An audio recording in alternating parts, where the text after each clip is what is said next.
We're recording. All right, great. Thank you so much, Decima. Okay, so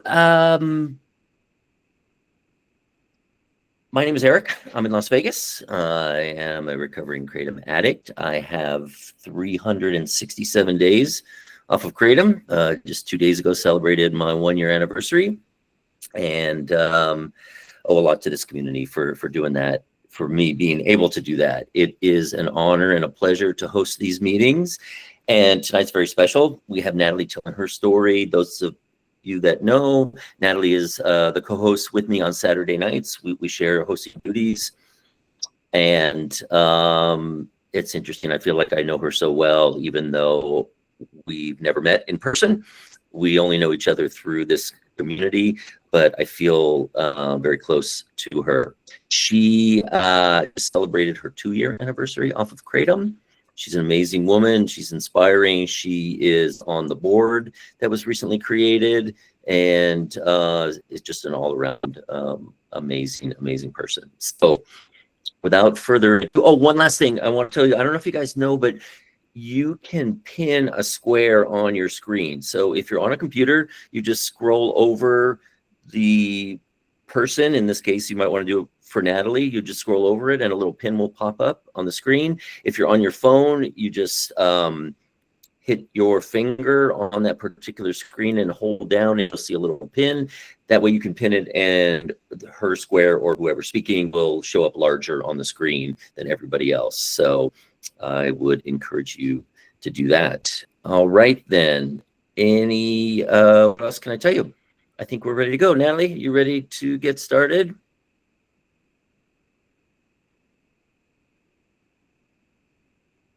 Thank you, Eric. I feel like I've known you forever too, and I'm happy to get to host with you and gotten to know you really these past like 6 months. So it's been nice. Thank you for introducing me. Yeah, so I'm gonna try not to be nervous. I try not to bring too many notes with me because I've told my story a couple times at a local church here, and I kind of get nervous with the notes. So I'm gonna try to not stray away from like topic and go into tangents. So let's see how we do. But yeah, so my name is Natalie. I have 2 years and a month now of sobriety, and this is the longest term of sobriety I've had in, I guess, like 17 years. Um, so yeah, so I'm pretty excited about that. I never could string more than really a couple months together.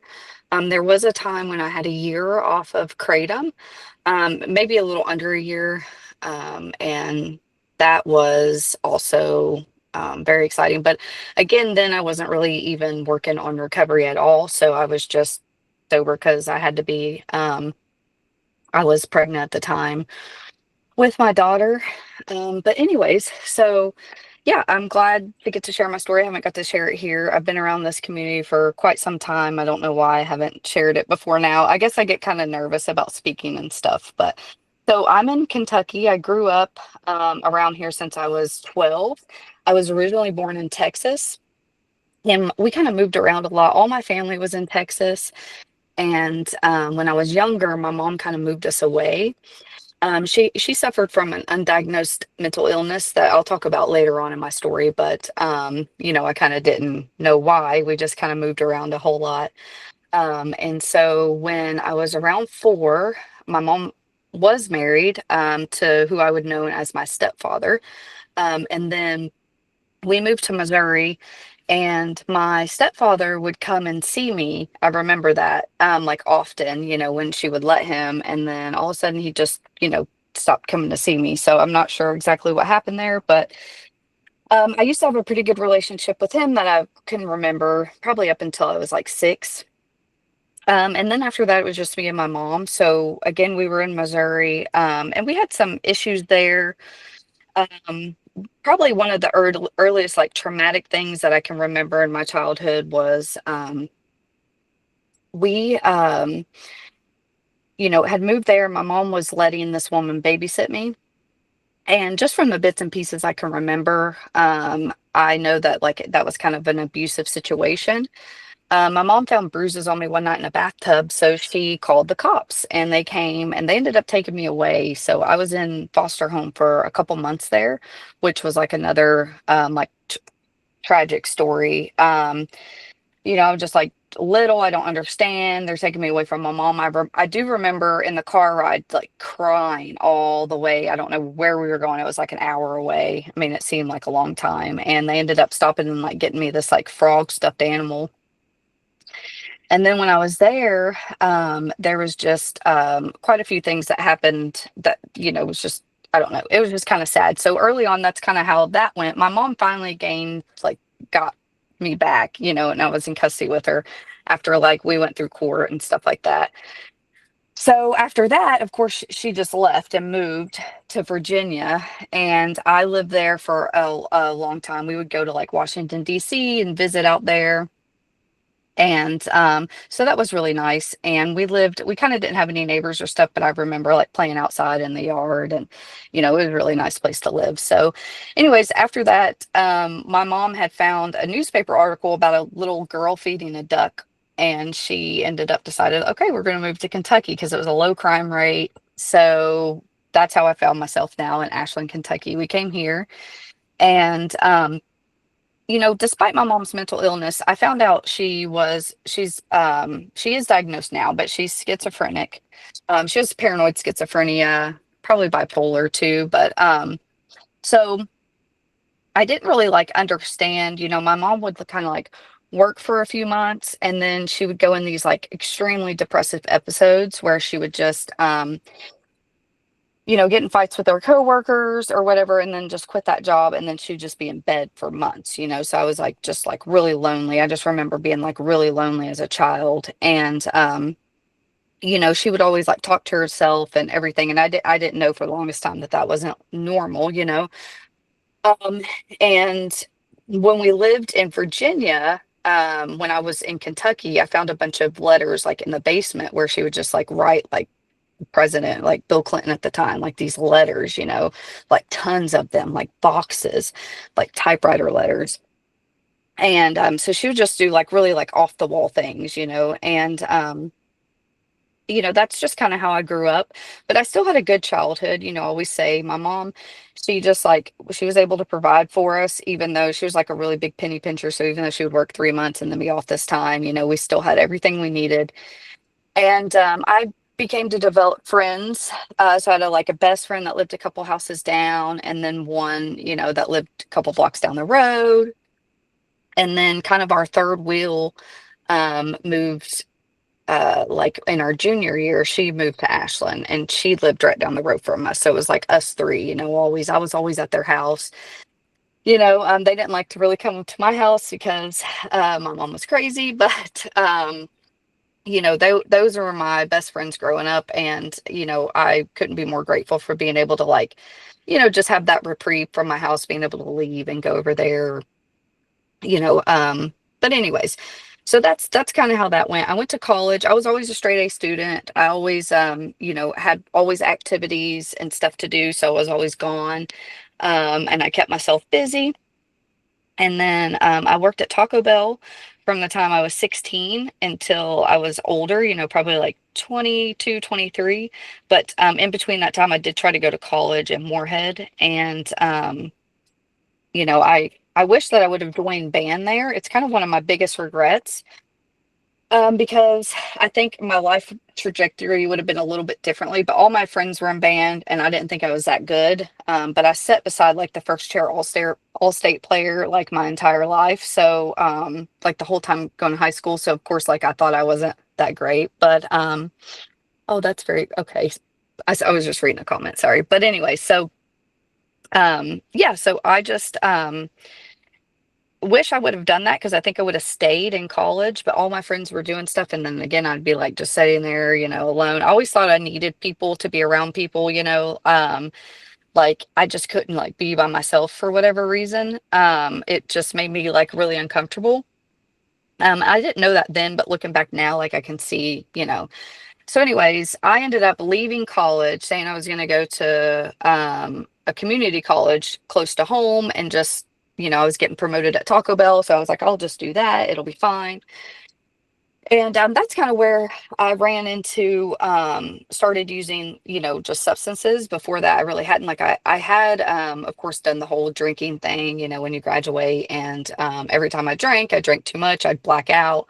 I just thought that that's what everybody did. And we used to have like big parties out in, the county. And we would just, I would drink and then not stop until I passed out every single time.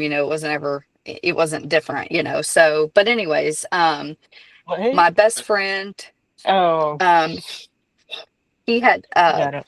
Lisa, I think Couldn't your really hear mic's it. on, honey. Sorry. No, it's okay. So, my first introduction to smoking, like I smoked weed, and then, we did that. Obviously, I worked at Taco Bell. I was around like really, bad influences. We did, smoke there all the time. We would drink. I don't know. It was just really wild. So, that was kind of like my introduction. It wasn't anything hard. And then I eventually got introduced into opioids around when the time everybody went to Florida and did that whole number. And I always said that I was a, what's that called? I can't think of the name of it now, but I guess responsible addict, whatever you functioning. So I would always like, pay my friends' bills because I would like lived with my friends at the time. We all had a like, house together. We all worked at Taco Bell. And then I started helping this older couple there, who actually did need the pain doctor. She had like steel rods and stuff in her neck. And I was like really naive. And she was like, "Hey, will you pay for this? And then we'll, sell these and give you like double your money back." And I was like, "Sure." And I'd drive them there, it was just, stuff like that. And then, I got introduced to taking people to Florida, and that whole thing. And then probably for the next however many years, I was just addicted to opioids, and that's kind of how that happened. And my life was just kind of like went downhill after that. I was in a really long-term relationship, and I met him during college, and I was like, it was like the love of my life. I tell, that's what I say back then. But it was like one of those things where he would make these mixed CDs for us, and we would just like lay in the field and like listen to music. And it was just really innocent. And we would go on trips, and like we would travel, and we'd do all these things. And we just had a lot of fun together. And then I started, I'm going to try not to say and a lot, sorry, but I started kind of like lying to him. First, it was like cigarettes, and of course, he found out about that. And then I just kept like sleeping in longer, and I couldn't figure out why I couldn't wake up. And he'd be like, "Why do you sleep all the time?" And I had no idea I was like addicted to opioids. Like one of my friends was like, "Oh, you think you may be dependent on, these?" I was like, "I didn't know that was a thing." And then I realized, hey, I get sick without them. And so that kind of relationship kind of went downhill from there. I think, there was a lot of hurt. And one day we had gotten a bad argument, and he kind of went to like grab me before I left out of the house. Anyways, he like slammed me down the wrong way, and I ended up getting like a compression fracture in my spine. And I knew immediately, like, I kind of like went back, and, we had to go to the hospital. And it was just like a whole thing. And then after that, I found out that he had cheated on me. And so anyways, that was like my first like big heartbreak. I was just like devastated, and that just made everything, like 10 times worse. Like after that, um, he left because I was the only one that could afford, the apartment. And I, by that time, moved my friends in. And, um, just I was just got into doing like everything. Like there would be times I would just like wake up in on the couch and not know how like I got home with like McDonald's, like biscuits and gravy on me. I mean, it's like crazy stuff. And that went on for a while. And of course, like my best friend, who was actually my roommate at that time, she eventually got hurt because I would keep lying and saying I was going to quit and never quit. And that whole thing. So we'll just fast forward some ways. And I met a man named, his name was Adam, and he is the father of my first two children. And I ended up finding out that I was pregnant with my first son, and I went to the doctor, and I was honest and told him that like I had issues, and he told me that I should get on Suboxone. So I had no idea, and that's just what I did.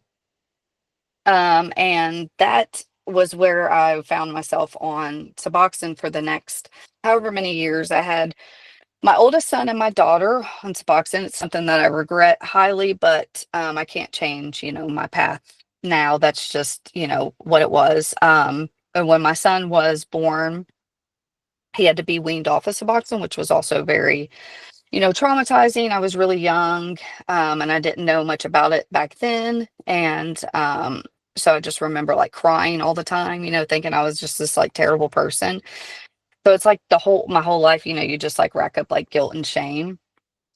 And after that, I had my second daughter, and then I was just, taking Suboxone and smoking. I had always smoked weed like my entire since I was like, the first time I did it on like every single day. So,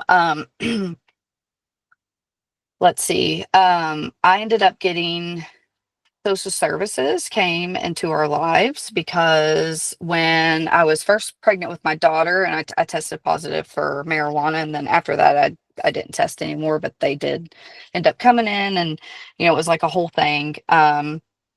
And I ended up calling them, and there was a case open with that. But right before that happened, the guy that I was with, I worked while I was pregnant with my first son and on to get him through machining school. And when I had my son, he was a machinist, and I stayed home with him. Well, he got into guns and things like that. And we had like a whole setup in the basement. He had like a lathe and a drill and all these things. Anyways, I'm going to try to make this story kind of quick, but he altered some guns. Through both of our stupidities, he ended up getting pulled over, and one of the guns, which I told him not to, several times, but he made into a fully automatic rifle. We got pulled over. He ended up going to jail, so they confiscated that. Later found out that it was a fully automatic rifle. He ended up in prison for 5 years. It was a federal charge. And then, so all this is going on, and then DCBS comes in my life. So it's just like everything's crashing down. And I agree that I'm going to go through this like IOP program and get sober. And so I do that, and I have to like pretty much quit my job and everything and live in like government subsidized like apartment. And because I mean, it's like Monday through Friday, and they want you to, they help you and stuff. But I was really trying to like, okay, I'm going to do this. And then eventually I decided that I was going to get off Suboxone like while they're there. Like I have no family around. Like, so I'm like, well, they're here, they like said that they could find my best friend was going to take care of the kids while I went through detox to get off of Suboxone. And they were like, that's like the only person that's ever, decided to do that. So I was like, okay, so I did that, and I failed miserably like several times. Like I would like leave detox, and I would get like so sick. I'd be like, I need to go to the hospital.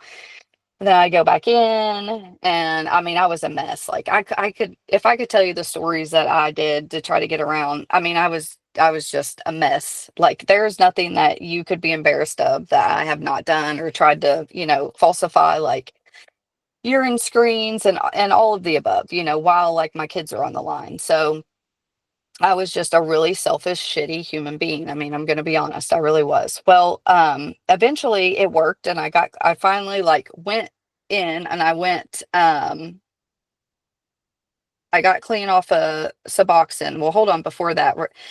So the second time that I had tried, I came back out, and I ended up failing a screen for like a very small amount in my system.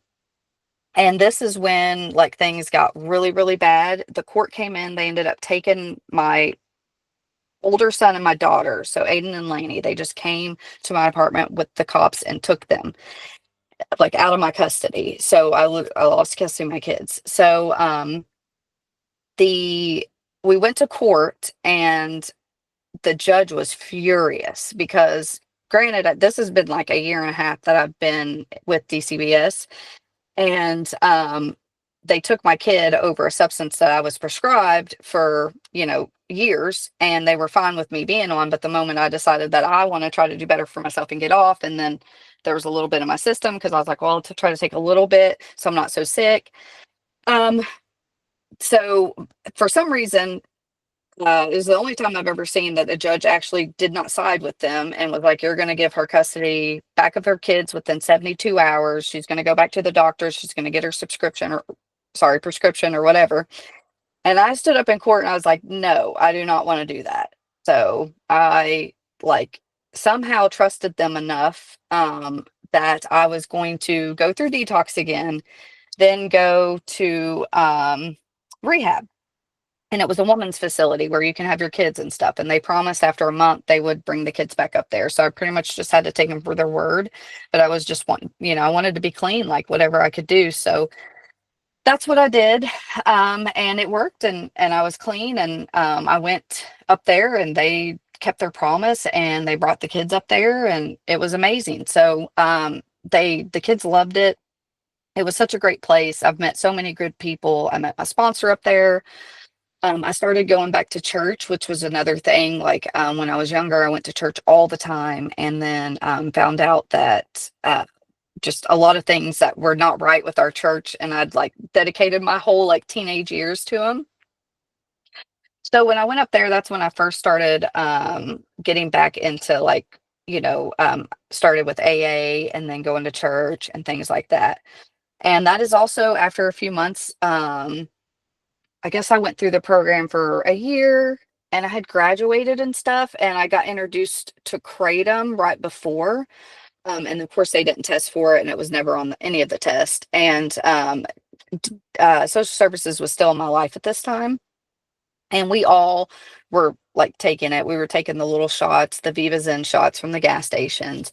Then it turned into powder. I was taking the powder, and, I even told my sponsor about it. And she's like, well, if you, if you think that it's not a problem, which I knew it was a problem, that's why I was asking her, and I was just trying to get her to justify it, blah, blah, blah, blah, blah. But that started my kratom addiction for the next like 8 years. And it was so bad that social services was still in my life. I was doing great. They were getting ready to close out the case.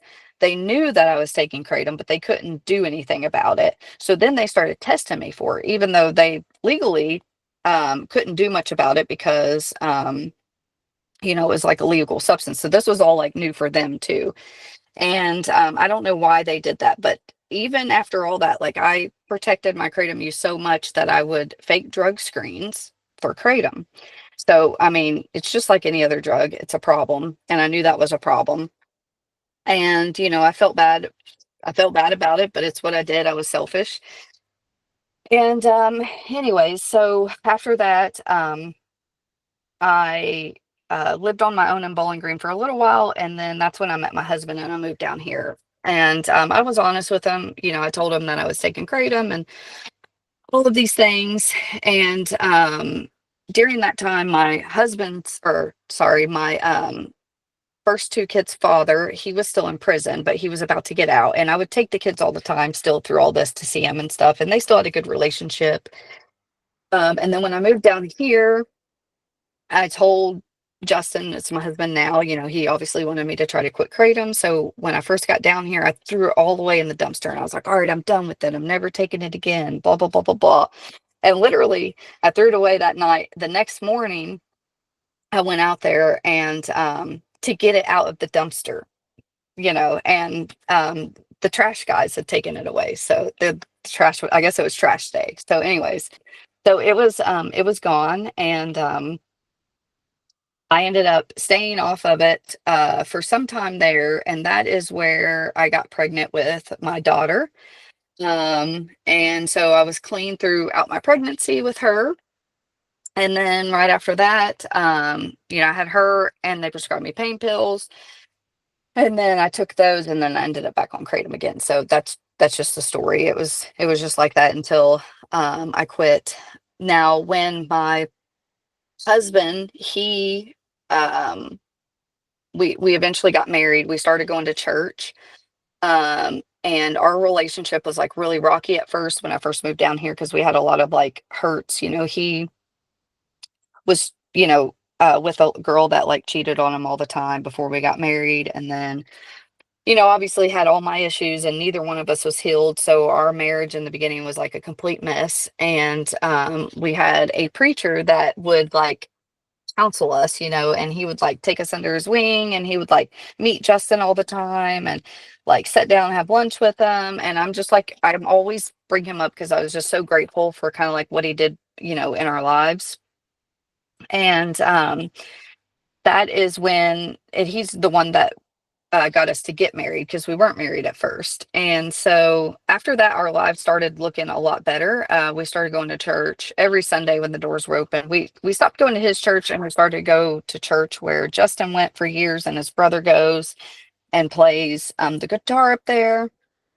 And around that time, my two oldest kids' father, his name's Adam again, he got out of prison. And he was doing really well. He was clean. He went to the gym. He had a job as a machinist. He finally had his life back. He was involved in the kids' life. It was amazing. So he was involved for like another 3 years after that. And he would get the kids. Like we didn't have any like court arrangements. It was just like he would get on the weekends or every other weekend. And so he ended up, I got a call that he was in the hospital and it was really bad. And I thought that he had just like driven his like car really fast and he like maybe wrecked it. But apparently, when he was at the machine shop working, a piece of metal, um, you have like a chuck that holds like metal in and it's spinning at like 200 miles per hour, and that somehow one of the chucks broke. The metal came out, broke through the safety glass and hit him in the neck. And he wasn't going to make it, at that point he had like a traumatic brain injury and he was on life support for a few days, and so that was like really hard to deal with.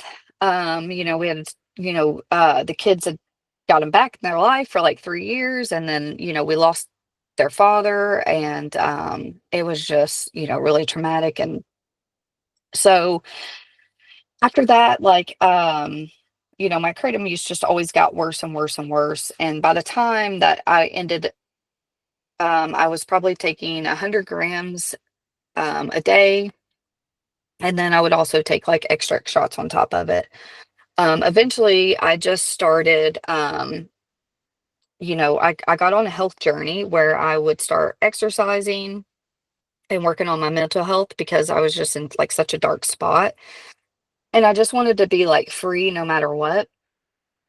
So I started reading like self-help books. I just started really getting into the Bible and trying to understand it the way that I wanted to understand it, not how I grew up in church and was taught that way.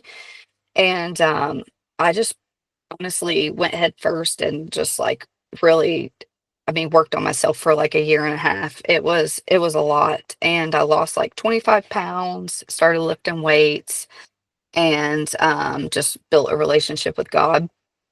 And I said that if I could get clean, I would go on a mission trip to Mexico to help build a house.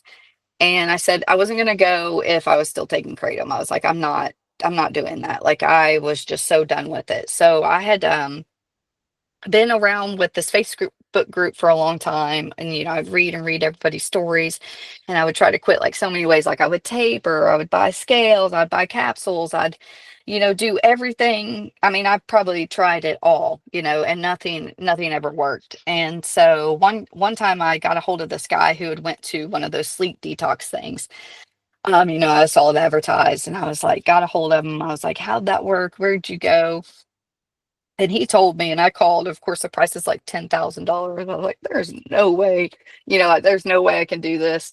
So that's when I started calling around doctors around me, and I went to see my doctor, and she would not prescribe me anything. She didn't even know what kratom was, and she told me about her friend who worked at actually like a MAC treatment center. She was like, I know you don't want to be on Suboxone. Then we go down and talk to her. So I went over there. Made an appointment, and I said, is there anything you could do to help me get off Kratom? She was like, no, but she's like, I don't think it's a good idea that you get back on Suboxone, and I was like, just that desperate, I was like, maybe I could do it for like 2 weeks. Anyways, long story short, she prescribed me something called Lucamera. It was a little trial version. It's super expensive. It's pretty much just a beta blocker. It's like almost the same thing as clonidine, just kind of brings your heart rate down, so helps with your anxiety. So I was like, okay. I was like, so I just quit. She's like, yeah, when you leave here, just don't take anymore. And I was like, okay. I tried to quit so many years. So I just left. I was like, I'm going to go like an hour. I'm going to take this and see what it does. So I took that and I went an hour and I was like, I might as well go another hour. I might as well go another hour. I had to quit taking the Lucamera. Like after that next morning, I woke up and I just like went to the gym to try to because I couldn't sleep. So I was like, I'll just walk, and it made me like pass out. So pretty much after that, it was just cold turkey. I'm gonna try to wrap this up because I know my time. I've gone a little bit over, but after that, I just had gone a day, and I just kept going, and I kept going, and I was so sick. I mean, I lost like 10 pounds with the first 2 weeks, but it helped because I was checking in with my doctor, and I knew that I was going to go back to her, and I was going to try to get on naltrexone. And that was like, that's a blocker. So if I were to take it, it would make me sick. So it's kind of like there to keep me accountable. But I had to be clean for like 8 days, or at least it be out of my system for her to do that. So that helped a lot. Obviously telling my husband, and my husband just got to the point where he was just like, whatever, you're going to quit whenever you're going to quit. And yeah, so that's pretty much what happened after that. I ended up um, quitting, and now it's been 25 months later. My life has completely changed since then. Um, I won't say that like immediately I felt better. It took a long time. Like my anxiety was horrible for months and months and months. I mean, like it was so bad, like my husband would have to like take my phone out of my hand and like text people, but after some time, I have pretty much like social situations are not a problem for me now. I can go and talk to people, not be as nervous, not be anxiety. I've gotten to do a whole lot of things. In July, it'll be my third trip to Mexico on a mission trip. So I was able to go on that mission trip. I was only like 4 months sober, be around people I didn't know. I made myself really uncomfortable, but it was the best thing that I could have done for myself. And then, yeah, so I've got to do a lot of cool things. I started running, I trained, and I ran a 15K. I'm hopefully going to be doing like some marathons, or, right now I'm going through school. I got my advanced EMT, and I'm going July, hopefully should be a paramedic. And yeah, my relationship with my kids are 10 times better. And like I said, like I was the shittiest parent ever. I did some horrible things, but kids are very resilient, and the only thing you can do is the next right thing. Like setting in guilt and shame is not going to help you. It's not going to help them. It's not going to help anybody, and you can have a beautiful life. That's what I tell everybody. Like it's worth living, and it's worth living like sober.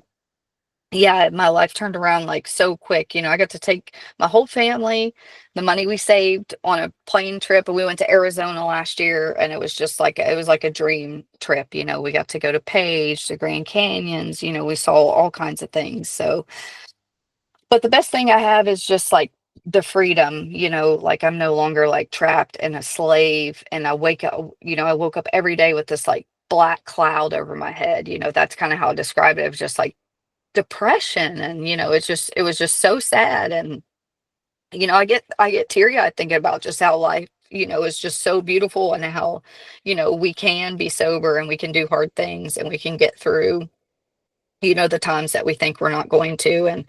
And yeah, so that's just pretty much my story. I'm sorry I did ramble on a few parts that I was not going to, but yeah, that's all I've got. Thank you guys for letting me share. Yeah, I'll let you guys share now.